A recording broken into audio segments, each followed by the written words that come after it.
Japanese Prime Minister Fumio Kishida wrapped up his farewell summit with President Yoon Suk Yeol as a Japanese leader over the weekend, with a thankful note to Yoon and a voice of hope that Seoul-Tokyo relations continue to thrive. For more, we're joined by Stephen Noerper, President of Asia Dialogue. Welcome back. Oh, thank you very much. Delighted to be back. Thanks for joining us. So why do you think Kishida felt the need to visit South Korea one last time as leader? What's your take on the farewell summit? Well, it was important for Kishida because this was his opportunity to show one of his great foreign policy successes, having repaired the relationship with South Korea, having grown closer with the United States, South Korea, and Japan. So this was an opportunity to do that. It also allows Kishida to put into place a dynamic where this will continue beyond. Whomever his successor is, this is likely to continue. And so it was meant to give a boost to Seoul and to Korea-Japan relations.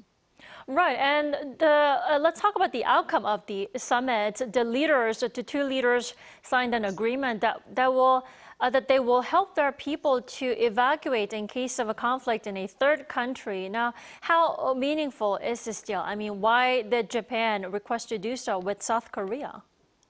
Well, it's symbolic, but it's also very practical. Both Japan and Korea have foreign nationals in many different countries working on business, as well as with overseas assistance, a lot of aid workers, et cetera. So this allows them to share flights in the event that something was to happen, instability in a country, some sort of armed conflict. Korean residents would be able to board Japanese government-sponsored flights, and similarly, Japanese would be able to board Korean government-sponsored flights. So it's a very practical measure that makes things easier in the event of something unfortunate, but it's also symbolic on a growing and warmer relationship. Well, Yoon and Kishida also agreed to maintain positive momentum in Seoul-Tokyo ties even after, Kishida steps down as the leader. Do you think the promise will be kept even after the change of leadership in Japan? I do. I see that continuing in large part because this now has been a momentum that has grown over 3 years.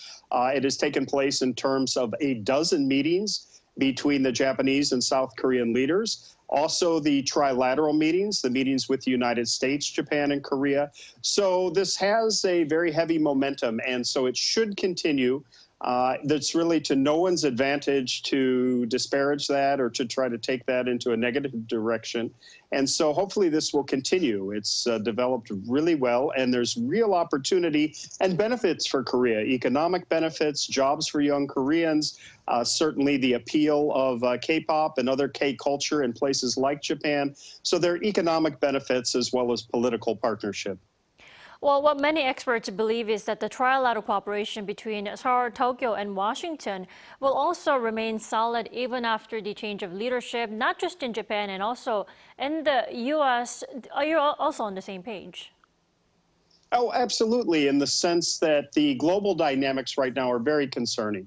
Clearly, you have the developments in North Korea, their enhancement of missile technology, their continued work on the nuclear front, their newly burgeoning relationship with Russia. You have concern about Russian aggression in Ukraine, concern about China and its growth and militarization, and concern on other international fronts, Gaza, Ukraine, as we've mentioned, and others. So it really behooves the three to be working very closely, Korea, Japan, and the United States. And certainly that will be a priority, in particular if we see Harris elected, because she's very alliance-friendly.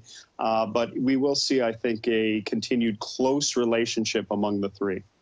Well, speaking of geopolitical tensions and also regional tensions here on the Korean Peninsula, what do you think the reason is behind North Korea's reckless flying of trash-carrying balloons in recent days?